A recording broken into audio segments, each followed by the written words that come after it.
The following is an example from section 5.4. I'm going to go ahead and read the problem. We have the sum of 17 fifths and 3 times the number is equal to 3 fifths subtracted from 4 times the number. Find the number. We have to first translate this problem. And what I'm going to do first is I'm going to highlight the key words. We notice that we have sum.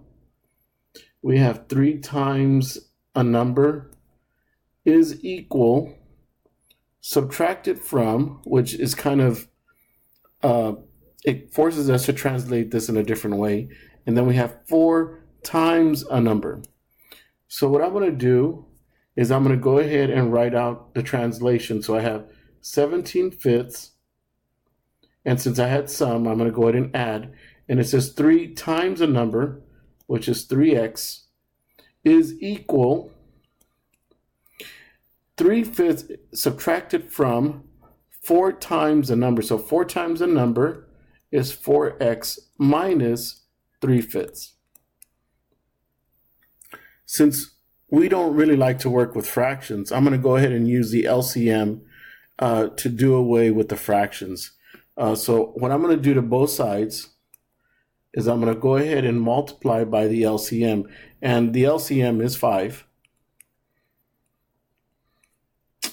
And I have 5 times this fraction, and I notice that 5 times 17 divided by 5 will give you back 17, plus 5 times 3 is 15x, is equal to, and on the right side I'm going to go ahead and I'm going to multiply 5 times 4x, which is 20x, minus 5 times 3, and then divide by 5, I get back 3.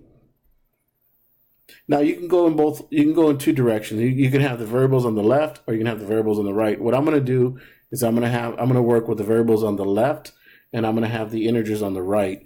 So what I'm going to do first is I'm going to subtract, which is the additive inverse of 17. And we notice that when we do the additive inverse, we're left with 0. And so we're left with 15x equals 20x. And then we have negative 3 minus 17, which means we're going to be adding the two integers and keeping the sign. So we have negative 20. Now, since we have the 15x on the left side and we have the integer on the right side, we have to work with that 20x and go ahead and add the additive inverse. So we subtract 20x, and we know that 20x minus 20x will give you 0. And we're left with 15x minus 20x, which gives you negative 5x, equals negative 20. And what we do next is we're going to go ahead and divide, since that is the inverse of multiplication. And we know that our final answer is negative 20 divided by negative 5, which is 4, positive 4.